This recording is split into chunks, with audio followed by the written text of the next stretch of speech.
Westpac, you've got to be kidding. Today, following its board meeting to discuss the fallout from the AUSTRAC child sexual abuse revelations, the banking giant issued this statement.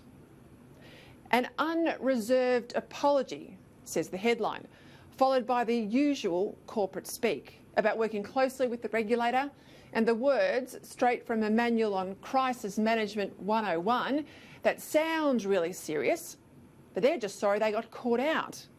And these words, well, they say they hope it will all blow over. This is me paraphrasing, of course, and that Westpac and the banking sector more broadly hope that nothing will change. Well, let me give you a few specific examples from that Westpac statement. We have already made significant improvements, it says. What? In 24 hours? And this, we're establishing a multi-layered review and, quote, accelerating our ongoing program of AML CTF improvements, whatever that means.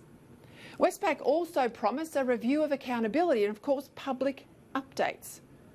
Seriously, Westpac, do you think we're all idiots? 23 million breaches of anti-money laundering laws. 23 million. So many that even with the bank's deep pockets to run a legal case, they're not even trying to fight it through the courts. And then there's the damage that the words child exploitation in their own statement today must be doing to their brand. We've seen the share price take a hit. But what about all those mums and dads with their money in Westpac, the schools, the charities, and anyone who thinks allowing pedophiles to pay for the rape of children offshore via this banking brand is a crime that no corporate can or should sweep under the carpet? What about them? But sweep under the carpet is precisely what the Westpac board of corporate heavy hitters is trying to do today.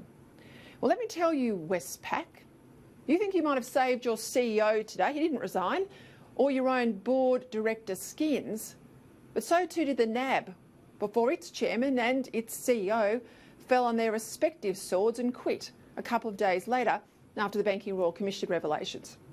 So too, I might add, did Prince Andrew, thinking he was okay with his clever little interview idea, but where's he now? He's gone. After all the mea culpas out of the Banking Royal Commission, the we're so sorry as a banking sector, the promises never to do it again, like charge dead people for services that were never delivered, and on it goes, here we are again today. No further advanced in banks taking responsibility in this country for breaking the law than we were before the Banking Royal Commission even began. But for Westpac, it's even worse than that, because me and many others like me have long, long memories.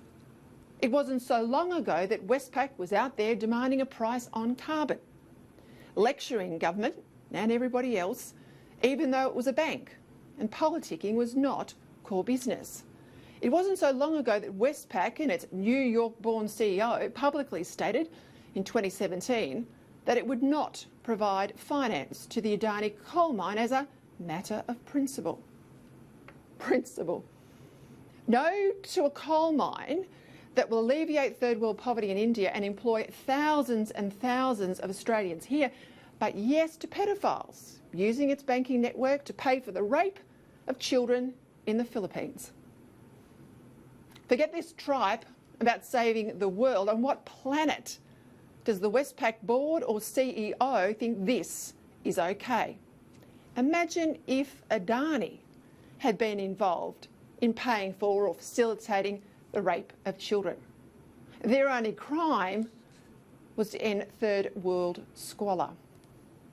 Apologies, Westpac, like today, are meaningless. Absolutely meaningless. Coming from a bank and a banking sector that makes billions and expects nothing much more than a slap on the wrist. For this apology to mean anything, heads must roll. Structures in the bank must change and the fines must be substantial.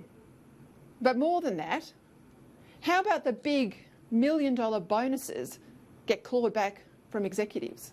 How about we hit directors with personal consequences, like banning them from other boards if we're serious about change?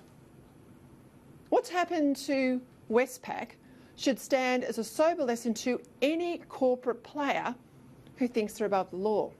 They are not. And it's a reminder that when banks and others neglect their basic business responsibilities to strike a pose, as Westpac did here when it put being an activist first and a sound bank second, the consequences are real. And finally, a message to Anna Bligh. I don't know what sort of yes men and yes women around you are telling you, but as the head of the Australian Banking Association, I'll tell you this. You, Anna Bligh, and the ABA have a crisis on your hands. People are angry at your sector. And unless you step in and develop more than just a PR strategy and a bit of spin to turn this around, confidence in Australian banks will fall further. The first step, Westpac needs to give up trying to think this will blow over. It won't.